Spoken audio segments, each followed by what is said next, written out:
Ora, agora sim, agora posso cumprimentar todos. Tenho um prazer muito grande em poder estar novamente aqui, neste pavilhão, como há 4 anos, assinalando o momento em que estamos todos de pontaria feita, baterias apontadas para as eleições autárquicas, apoiando entre o Partido Social Democrata e o CDS-PP uma coligação que é liderada pelo Dr. Nuno Gonçalves, que ganhou estas eleições há 4 anos, e eu estou muito confiante também, esse será o resultado nestas eleições, porque valeu a pena tê-lo eleito há 4 anos, em 2013, para mostrar que é possível marcar a diferença na gestão de uma Câmara. E este é o meu ponto de partida hoje. Não é indiferente quem escolhemos para estar à frente das câmaras, das freguesias ou do governo a nível nacional. Os partidos são muito importantes, ajudam-nos a mostrar como é que os seus políticos se comportam ao longo do tempo. De um modo geral, nós temos muito orgulho no resultado que os nossos autarcas podem mostrar no fim do exercício a que se dedicam. E quando comparamos realmente o desempenho de autarquias, independentemente das políticas nacionais, autarquias que defrontam circunstâncias parecidas, que têm dificuldades, ou porque estão igualmente no interior, ou porque têm pouca gente, ou porque a escassez de recursos dificulta muito a satisfação das necessidades. Quando comparamos, dizia eu, essas autarquias, notamos que aquelas que têm tido lideranças socialistas ou comunistas têm piores desempenhos do que aquelas que têm lideranças social-democratas ou centristas. E isso enche-nos de orgulho. Significa, portanto, que sem embandeirar em arco, sem ter a mania que as eleições estão ganhas, porque nunca nenhuma eleição está ganha antes de ter lugar, são as pessoas que fazem essa escolha no momento em que votam. E não há ninguém que seja dono da escolha que cada eleitor vai fazer. Nós, portanto, temos muita humildade quando olhamos para as eleições.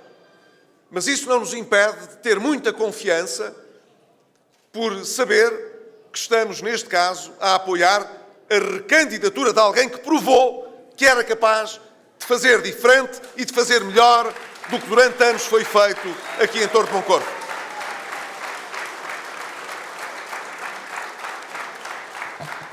O Nuno Gonçalves tem uma equipa larga, seja a acompanhá-lo na Câmara, seja na Assembleia Municipal, seja também nas Assembleias de Freguesia e, portanto, depois nas Juntas de Freguesia.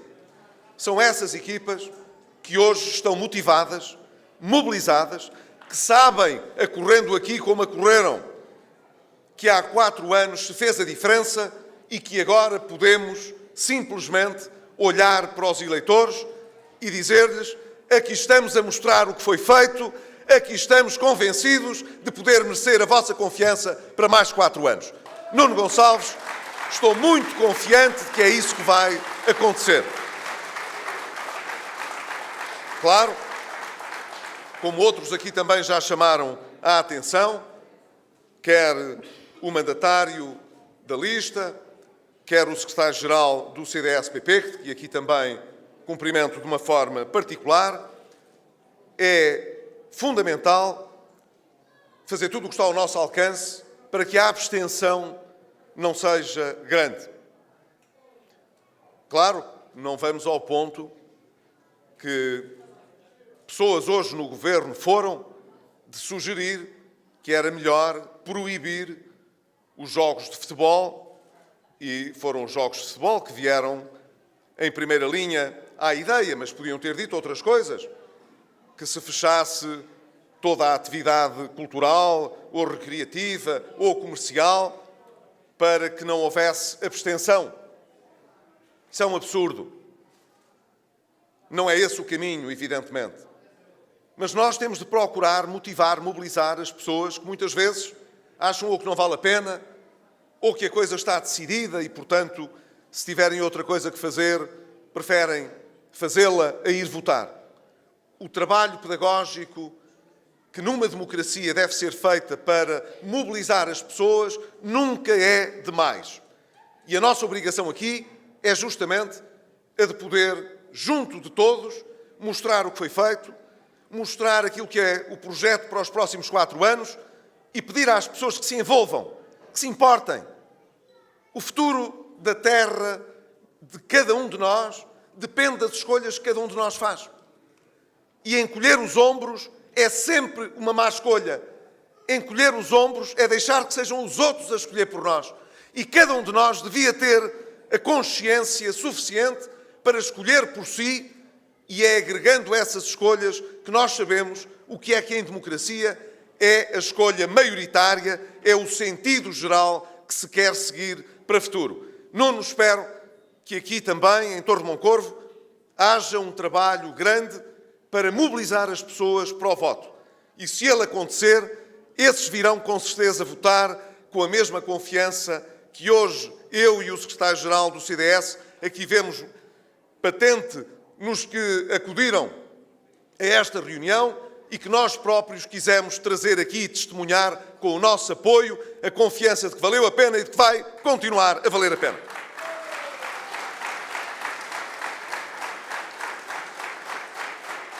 Nós sabemos, como há pouco disse, que faz toda a diferença o candidato que escolhemos para a Câmara. Também faz toda a diferença na política nacional aqueles que escolhemos para governar o país. Nós estamos, permitam-me agora alguns minutos para fazer algumas referências de âmbito mais nacional. Nós temos estado atentos ao que se passa. Metade da legislatura está cumprida. Esta legislatura iniciou-se em 2015 e, se tudo correr como se prevê, com normalidade, terminará em 2019, daqui a 2 anos. Em eleições que andam a ocorrer ali para outubro de 2019. O que é que se passou em metade desta legislatura? Nós sabemos, perdeu-se tempo.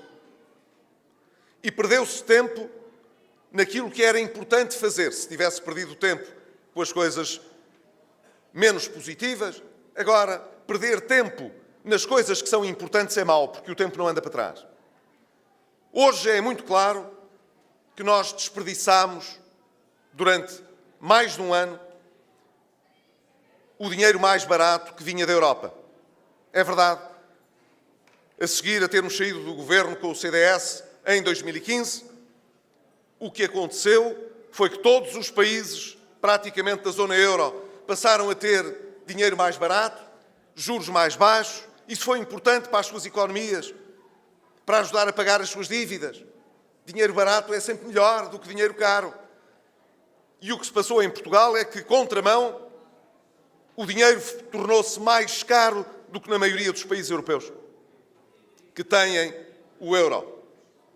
O Primeiro-Ministro ontem explicava, em consequência da melhoria do rating da República, as grandes vantagens que adviriam para o futuro se pudéssemos ter dinheiro mais barato. Porque essa é uma das consequências da melhoria do rating. Assim, as agências de notação façam essa melhoria uma atrás da outra, o que acontecerá é que mais confiança os investidores externos terão em Portugal. E quanto mais confiança, mais baixa a taxa de juros, menos temos de pagar de juros. Se menos dinheiro pagarmos de juros, mais dinheiro sobra para outras coisas que são precisas. Ontem o Primeiro-Ministro explicava isto, mas não explicou porque é que durante o ano a seguir às eleições de 2015, em que ele escolheu a geringonça para governar, os juros em Portugal aumentaram quando desciam em todos os países da zona euro.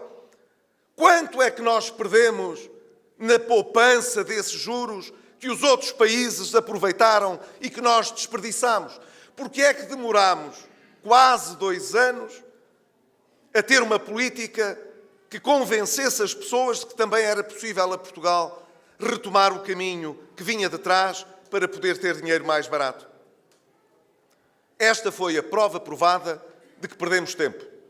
E ainda hoje, reparem bem, ainda hoje, quando os mercados fecharam na sexta-feira e veio esta notícia da melhoria do rating, as nossas taxas de juro se encontravam a níveis mais elevados do que quando o PS e o CDS deixaram o governo. Esperamos que agora, à medida que as notícias boas das agências de rating apareçam, possam também aparecer os tais juros mais baixos.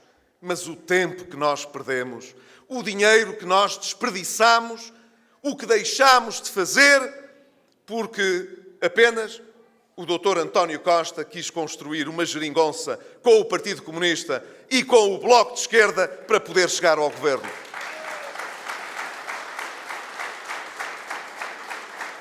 Descobriu agora as virtudes daquilo que criticava antes. Não sei se aqueles que o apoiam o seguem nessa apreciação. Em primeiro lugar, porque o Partido Comunista já disse que não seguia lá pelas agências de rating. Não lhe interessa nada o que essas agências possam dizer. Mas foi muito curioso que o Bloco de Esquerda... O Bloco de Esquerda, de resto, diz coisas muito curiosas quase todos os dias.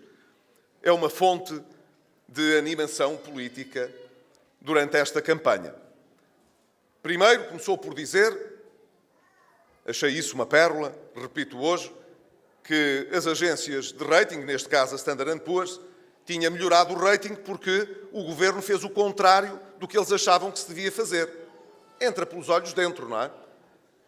Como a gente fez o contrário do que eles diziam, eles vieram ao nosso encontro e disseram, então fizeram muito bem.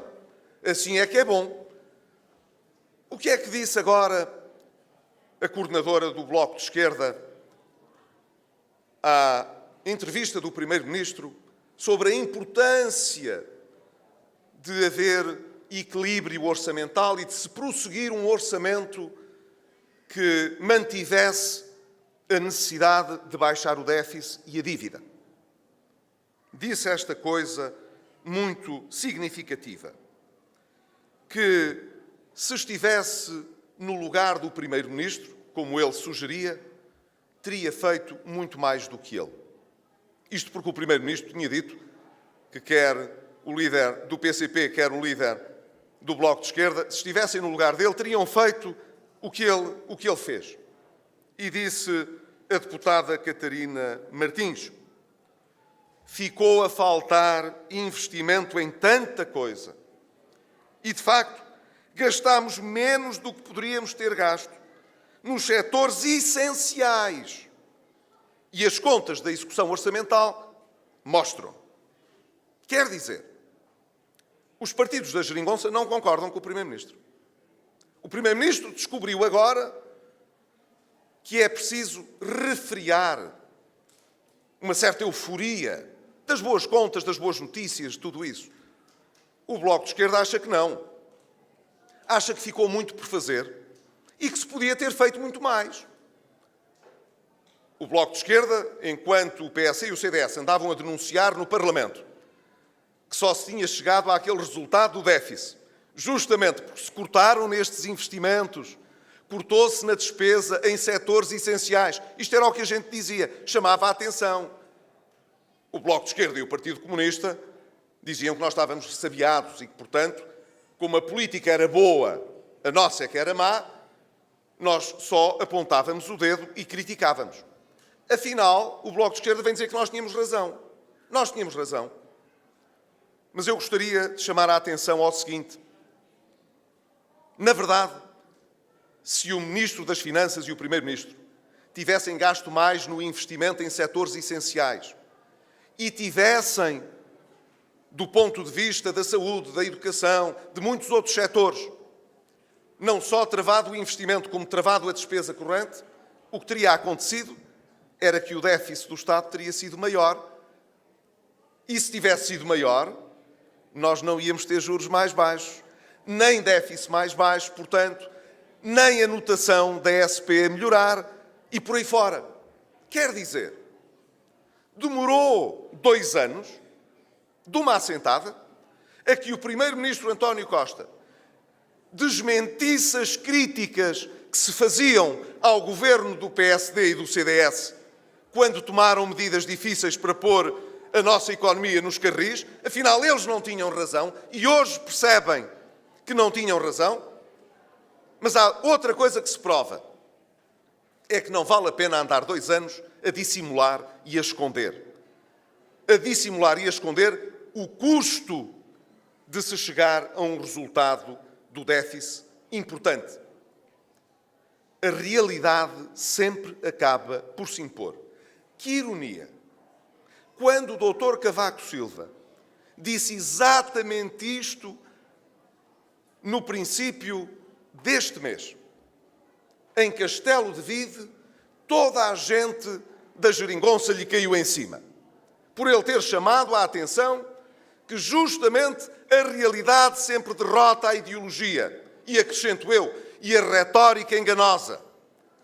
Demoraram 2 semanas a dar-lhe razão. Agora é o ministro Pedro Marques que diz que não há folga, é o ministro das Finanças que explica, por causa dos enfermeiros e das negociações para o orçamento, que não podemos deixar de atingir as nossas metas. É a Ministra da Justiça que diz que não pode aumentar os magistrados porque a situação, a conjuntura económica e financeira não permite. E é o Primeiro-Ministro que vem dizer, afinal, calma lá, que nós temos de prosseguir este caminho, mas é um caminho com equilíbrio. 2 anos para atingirem o equilíbrio. Imaginem o tempo que o país perdeu. Equilíbrio já nós tínhamos em 2015 e tê-lo-íamos aproveitado seguramente muito melhor do que este governo para que hoje a nossa economia crescesse mais, para que tivéssemos ainda mais emprego, para que pudéssemos combater ainda mais as assimetrias do interior e por aí fora. Termino, portanto, chamando a atenção para isto mesmo. Em política, mais dia menos dia, as retóricas mentirosas têm perna curta e sempre se vê aquilo que acontece. Como se costuma dizer, a verdade é como o azeite, vem sempre ao de cima. Vem sempre ao de cima. Nós podíamos ter feito outros caminhos. Este governo preferiu repor num ano os salários que estavam em falta na administração pública e oferecer às pessoas, de um modo geral, a ideia de que a crise tinha passado, a austeridade tinha acabado. Pior do que isso, só tinha existido porque havia um governo de má índole.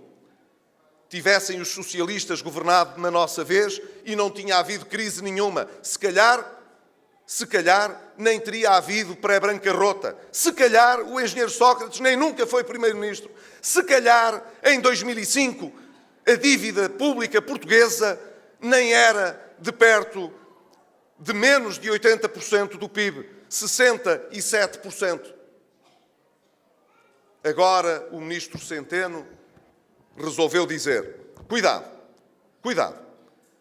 que a dívida pública portuguesa é a 4ª maior do mundo.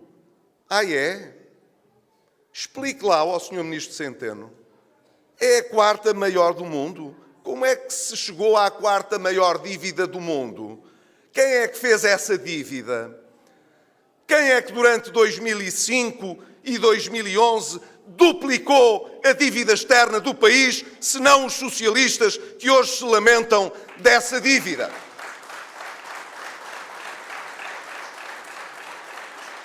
Nuno, é assim, uns criam a dívida, os outros tratam de a pagar. Foi o que aconteceu em Torre de Moncorvo, foi o que aconteceu no país. Mas nós o que queremos é que o país pague as suas dívidas e que as pessoas possam viver o melhor possível.